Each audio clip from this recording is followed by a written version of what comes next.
शिव महापुराण भाषा द्वितीय रुद्र संहिता सती खंड 8वां अध्याय ब्रह्मा जी का कामदेव को वर।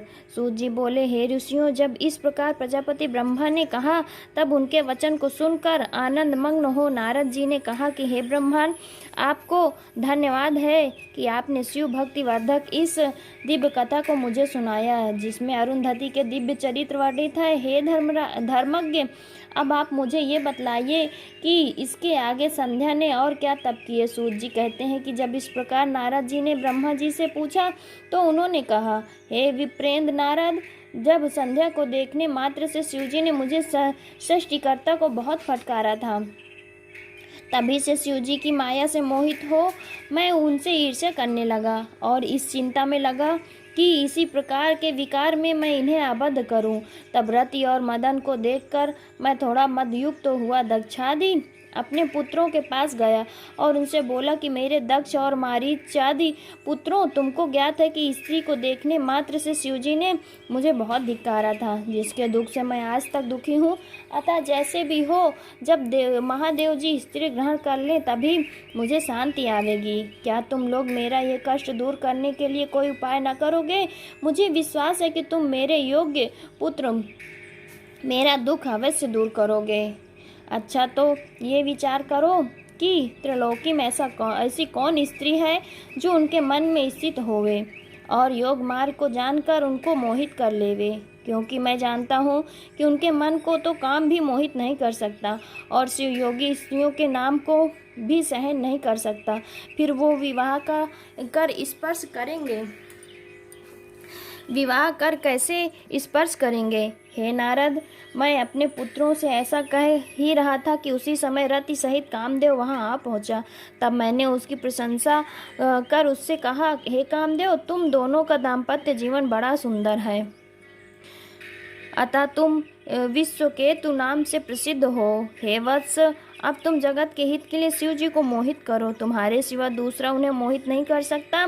महादेव जी पर अनुराग करने से तुम्हारे साप की शांति होगी और जगत का कल्याण भी होगा, क्योंकि जब शिव जी को स्त्री का अनुराग होगा तब वे महादेव जी तुम्हें तार देंगे। तुम शिव जी को मोहित करने के लिए एक दूसरी ही स्त्री उत्पन्न करो। हे नारद, तब मदन ने मुझसे कहा कि मैं आपका वचन पालन कर शिव जी को मोहित तो अवश्य कर दूंगा, किंतु स्त्री का निर्माण तो आप ही करें। तब कंदर्प के ऐसा कहने पर मैं और प्रजापति दक्ष इस चिंता में पड़ गए कि किसके द्वारा उन्हें मोहित करूं।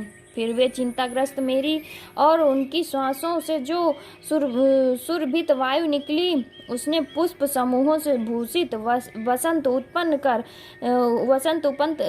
कर दिया, जिसकी पुष्पित कमल कांति पुष्पित ताम्र रस से नेत्र संध्या के उदित चंद्रखंड सा मुख और सुंदर नाचिका थी। उसके काले और घुंघराले केश सूर्य सदृश 2 कुंडलों से शोभित उन्मत्त गज जैसा अत्यंत मोटा और ऊंचा कंधा, शंख सी ग्रीवा, चौड़ी छाती और उन्नत अग्रभाग था।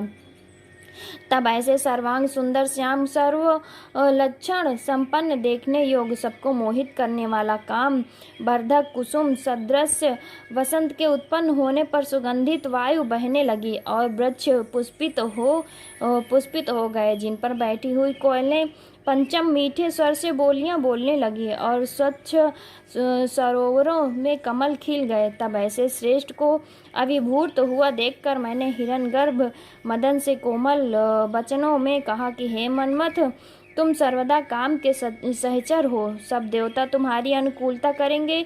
ये रमण का हेतु होने से इसका नाम वसंत है और ये लोगों को रंचित करेगा।